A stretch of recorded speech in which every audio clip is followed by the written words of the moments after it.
অন্তর্বর্তী সরকারের উপদেষ্টারা কেউই দেশ পরিচালনার জন্য যোগ্য লোক ছিলেন না।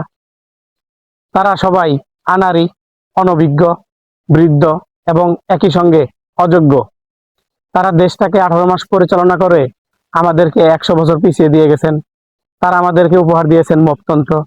এখন তাদের মধ্যে একজন উপদেষ্টা সাম্প্রতিক সময়ে বলেছেন যে আমরা ইলেকশনে একটি নির্দিষ্ট দলকে মূলধারায় অর্থাৎ সরকারে আসতে দেইনি। তার এই বক্তব্যের মাধ্যমে তিনি প্রমাণ করেছেন ইলেকশনে ইঞ্জিনিয়ারিং হয়েছে।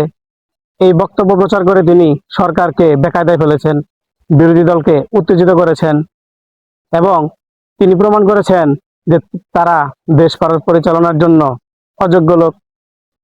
তাদের বিরুদ্ধে যে দুর্নীতির অভিযোগগুলো দুদকে পড়েছে তা অবিলম্বে খতিয়ে দেখা হোক। সরকারের উচিত হবে তাদের অপরাধ অনুযায়ী শাস্তির ব্যবস্থা করা।